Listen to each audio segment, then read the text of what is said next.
¿Cómo Adelante, tirás? Blair. Buenas tardes, buenas tardes. Buenas tardes, ¿cómo anda? ¿Cómo te va? ¿Y la cámara nueva? Tengo la cámara nueva para los microvideos del Templo del Futuro en Andare y la cámara vieja para las columnas. Así se distingue. Uno mira para un lado y la otra mira para el otro. Está bien.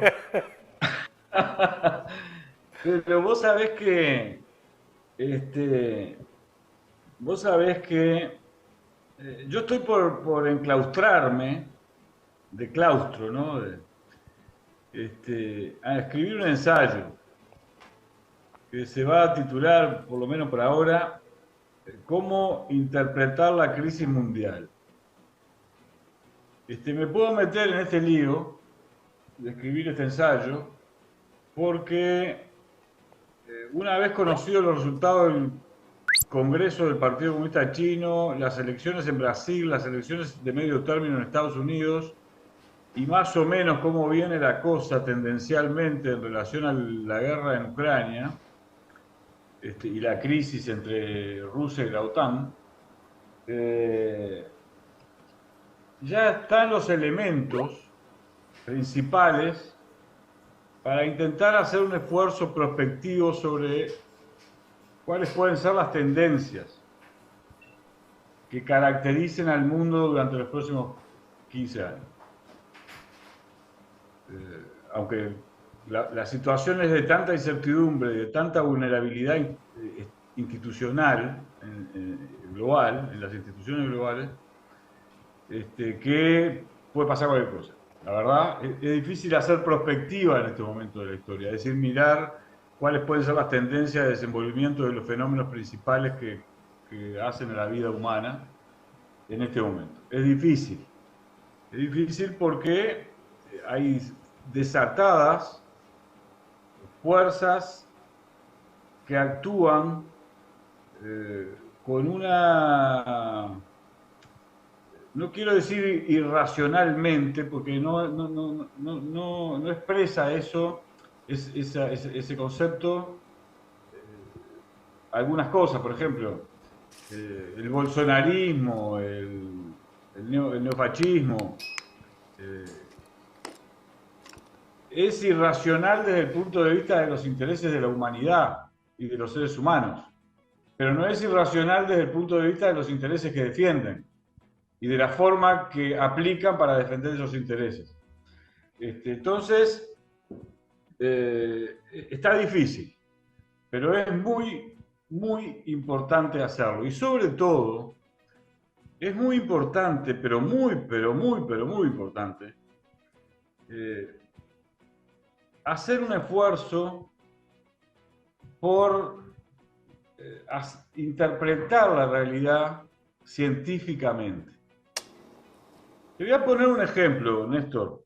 Te voy a hacer una pregunta, además, eh, porque, porque para jugar un poco y con ese juego tratar de explicar un fenómeno. Este, Viste que hay una máxima de un científico alemán, cientista social alemán, que decía que la guerra es la continuación de la política por otros medios. Ah, sí, lo escuché. La guerra es la continuación de la política por otros medios. Hay otros, vos compartís esa apreciación o esta que te voy a hacer. Hay quienes dicen que en realidad la política es la continuación de la guerra por otros medios. Pues caramba, no veo dijiste algo diferente, pero yo me enredé porque lo veo casi igual. Pero eh, eh, no, digamos, Léeme la primera. esto, la primera es von Clausewitz, se llamaba el cientista alemán, que dijo la guerra es la continuación de la política por otros medios. Es decir, cuando las comunidades humanas no son capaces políticamente o diplomáticamente de resolver un problema, un conflicto de intereses, se recurre a la política. La primera. Este, se recurre a la guerra, perdón. Eh, pero también se puede mirar al revés este fenómeno. Se puede mirar diciendo que en realidad las comunidades humanas, en sus primeras etapas de desarrollo, como competían por tierras fértiles, eran comunidades militares, que primero se organizaban y aprendieron a usar armas para cazar, para reducir el tiempo en el que lograban encontrar el alimento para reproducirse como comunidades. Porque ese fue el origen de la práctica de la caza, del aprendizaje del uso de instrumentos, de hachas, ¿no? Hachas de piedra, de la época de piedra. Es decir, que se puede decir que en el origen de las comunidades humanas, lo militar que viene de la fuerza, del jefe de la manada, de mirar a la manada, que había un líder que resolvía con fuerza los problemas entre distintos integrantes de esa comunidad animal, ya estaba lo militar presente. Y que después, como las comunidades humanas tienen que organizarse para asegurar su reproducción, se organizan desde la preparación para ocupar espacios fértiles o propicios para la caza, o para defenderse de otras comunidades humanas, tribus, que querían también ocupar ese espacio. Entonces se puede decir que lo militar prevaleció a lo político, y que después, en el proceso de la evolución, las comunidades humanas aprendieron a interactuar procurando evitar la guerra. Es decir, ¿por qué juego con esto? Porque son dos aseveraciones que ninguna de las dos es verdad. Ese es el problema. Si se las enuncia meramente desde el punto de vista ideológico, sin un estudio serio de todos los componentes que hacen al proceso evolutivo de las sociedades humanas, de qué rol juega la fuerza, lo biológico, lo reproductivo, de qué rol juega lo político jurídico, luego lo religioso, lo político cultural en general, lo económico productivo. Si no se analizan todos los componentes, se puede terminar en este tipo de afirmaciones que dicen una cosa o dicen una otra, y las dos contienen cierta verdad relativa en un momento determinado de la historia, pero no constituyen por eso generalizaciones que se puedan decir esto es universal, esto es como la ley de la gravedad, esto es un hecho universal, una ley que se puede decir esto en determinado, en el espacio de la Tierra ocurre de tal manera y tiene tales efectos. Y desde el punto de vista ideológico, ¿no se desarrolla en este mundo actual tan globalizado de una manera, sea cual fuera, y no de varias? Pero claro, fíjate para dónde voy a ir, ¿no? Fíjate las vueltas que vamos a dar. Recién, hace un ratito, Fossati hablaba, casi que en su madurez intelectual, que vemos crecer, dicho sea de paso, columna a columna, exigía que la izquierda se plantee un programa integral para resolver el problema de la vivienda en Uruguay, y sobre todo resolver el problema de los asentamientos, porque cuando las condiciones de vida habitacionales te llevan a ese nivel de precariedad y de exclusión y de informalidad, es muy poco probable que los niños, lo que se llama la infantilización de la pobreza, que crecen allí, puedan alimentarse lo suficiente para los primeros años de vida y tener el afecto en sus relaciones sociales, en los juegos con otros niños, y la capacidad de cooperar y de interactuar con los conflictos que surgen a veces, ¿no? Por las cosas humanas, los celos, yo qué sé, la apetencia, pero que tengan la posibilidad de desenvolverse para luego, en la edad adulta, poder desarrollarse plenamente, desarrollar todas sus capacidades.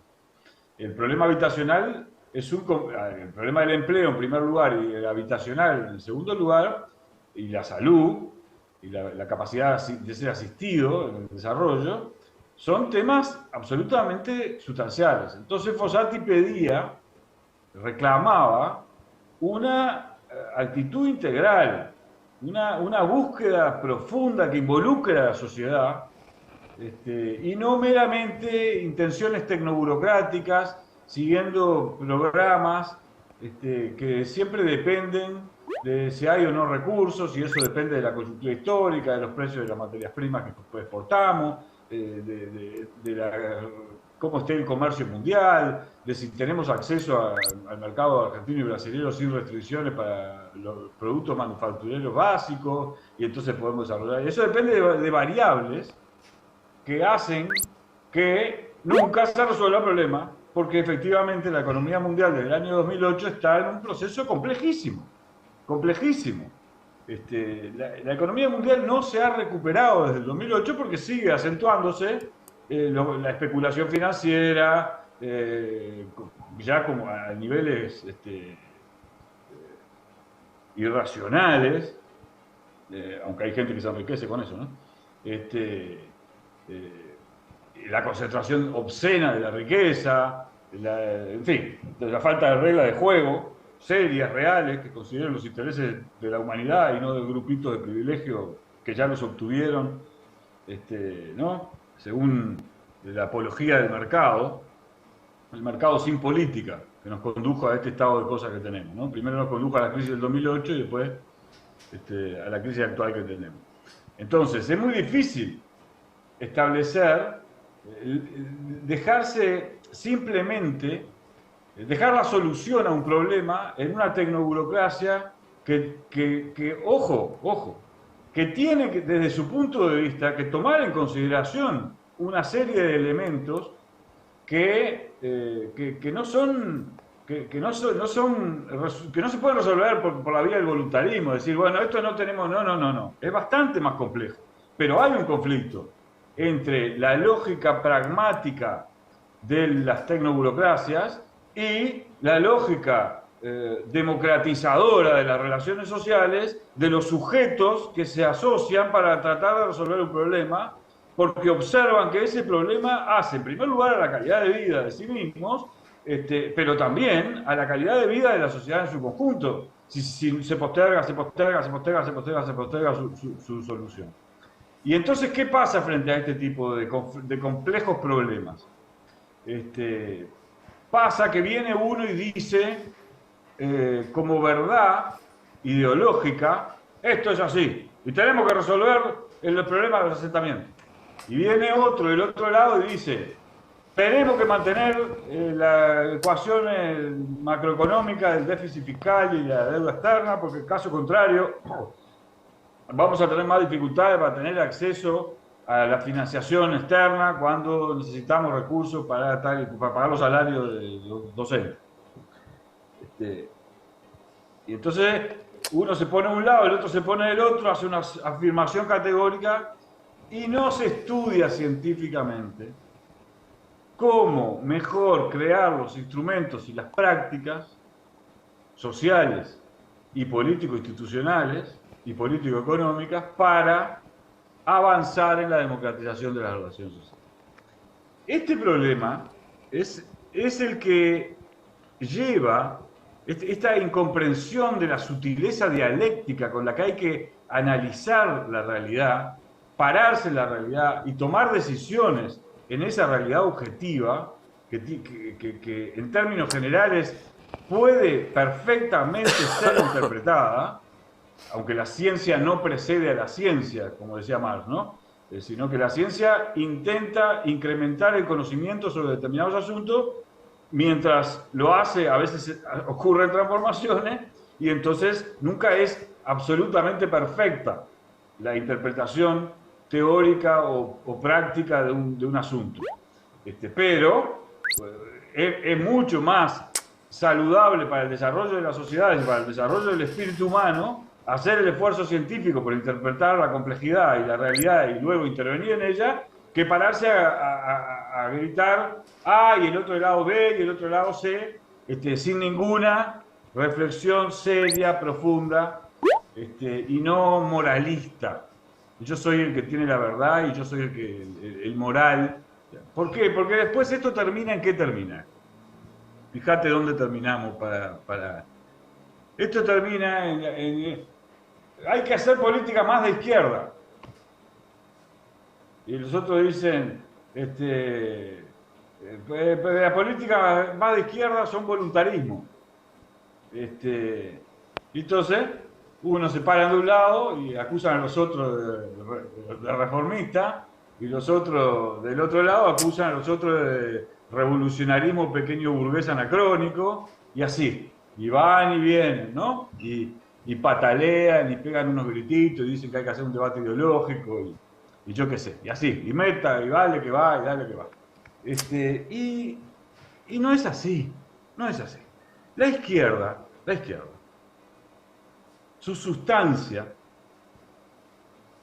histórico-político, histórico-cultural, histórico-social, es experimentar procesos orientados a la democratización de las relaciones sociales, en la comunidad en la que se habita y en el mundo todo, porque no es posible avanzar en la comunidad en que se habita si todo el resto del mundo opera con otras lógicas que le permiten ser más eficiente en la generación de armamento, de tecnología armamentística, por ejemplo. Entonces, la clave acá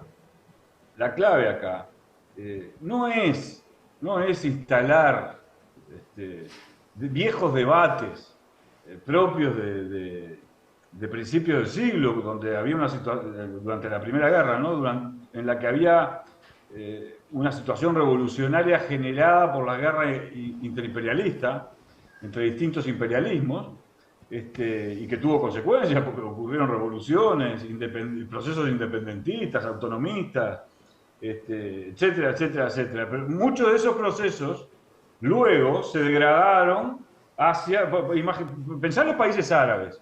Los países árabes en los años inmediatamente posteriores a la Segunda Guerra Mundial desarrollaron enormes esfuerzos autonomistas con proyectos nacional populares autonomistas que trataban de mirar lejos, de crear estados, consolidar realmente la autodeterminación en los procesos de toma de decisiones ellos respecto de sus recursos naturales en interés de esa sociedad. Y fíjate cómo todo eso se degradó hasta lo que tenemos hoy, que son esencialmente panislamismos autoritarios teocráticos en casi todos los países árabes. Eso fue un proceso involutivo que también formó parte, o quizás fue consecuencia, de la crisis burocrático-autoritaria de la Unión Soviética que llevó a su implosión, pese a la enorme cantidad de aportes al desarrollo civilizatorio que había realizado sustancialmente durante esa experiencia. Y entonces, esto es así es el proceso histórico, avances, retrocesos, búsqueda de caminos, pero ¿cuál es la clave del asunto? La clave del asunto es intentar experimentar formas de democratización de las relaciones sociales analizadas científico-culturalmente para dirigir al proceso de la civilización. No para resistirse a tal o cual cosa, que eso te pone en una posición de debilidad. No ya de antemano.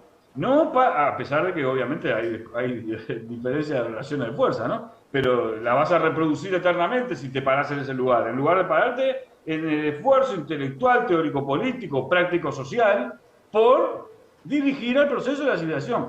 ¿Y por qué hago énfasis en esto? Porque nunca fue tan importante en la historia de la humanidad que las fuerzas de izquierda, en lugar de debatir si más izquierda, menos izquierda, tal grado, tal graduación, tal cosa, asuman la complejidad entera de la realidad, diseñen un proyecto de transformación teórico-político apoyado en los movimientos sociales, en los movimientos populares, en las demandas y las prácticas y las exigencias de esos movimientos para darle un cauce político nacional, regional y mundial, porque es la única manera de generar las condiciones para avanzar en ese proceso de democratización de las relaciones sociales. Y esto lo quería enfatizar y quería subrayarlo, porque yo veo cada tanto, o sea, el otro día estaba viendo a este columnista español, Monadero, no me acuerdo cómo se llama,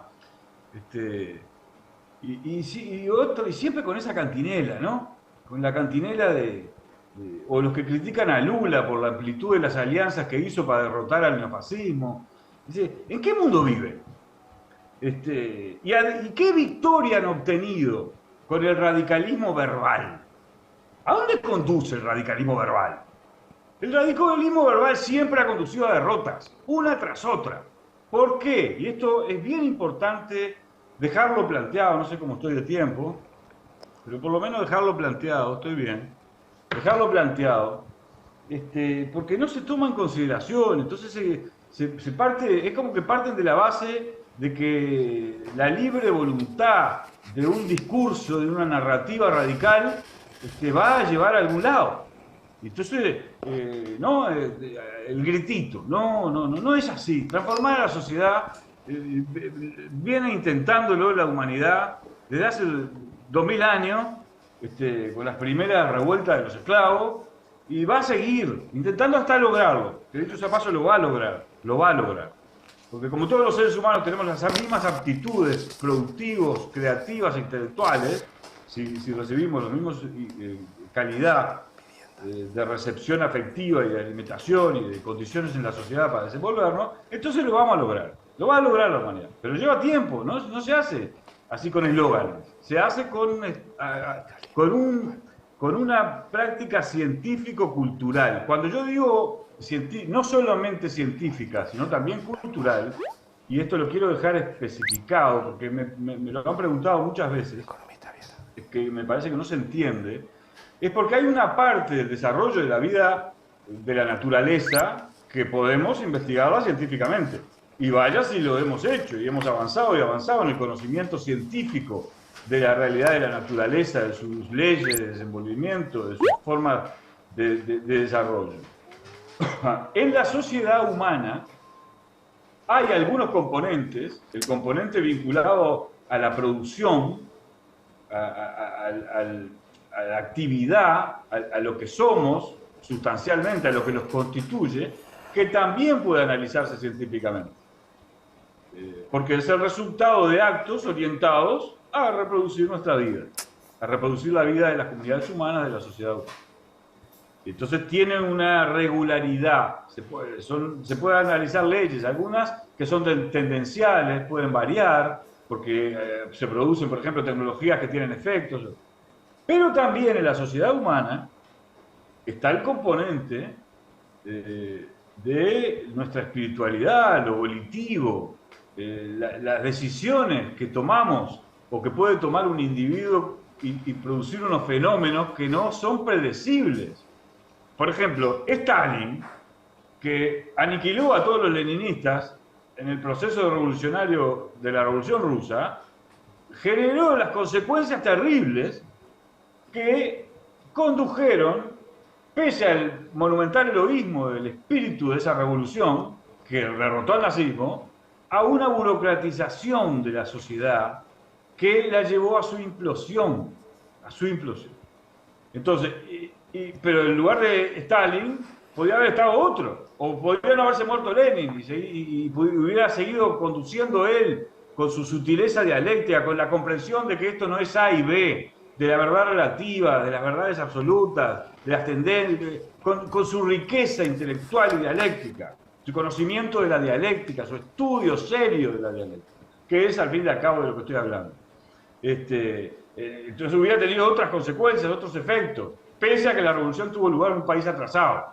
Pero se hubieran generado otras condiciones de diálogo civilizatorio en la humanidad.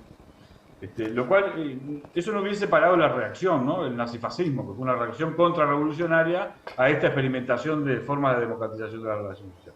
Pero me importa que se entienda eso, por eso digo científico-cultural, porque hay el componente de la cultura humana, es un componente creado por los seres humanos. Lo político-jurídico, las disposiciones legales. La Constitución dice que todo el mundo tiene derecho a una vivienda digna. Ese es el resultado de un ideal, de un esfuerzo político-cultural y político-jurídico de los seres humanos que habitamos en esta república, que aspiramos a que todos los individuos tengan una vivienda digna.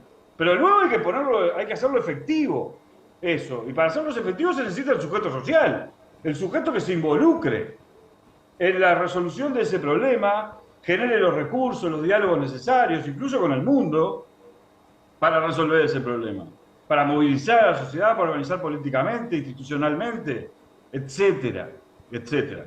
Entonces, en ese desenvolvimiento de los sujetos, no es enteramente todo predecible, no es predecible, no hay ningún determinismo absoluto en la vida humana ni en la naturaleza, ni en la naturaleza.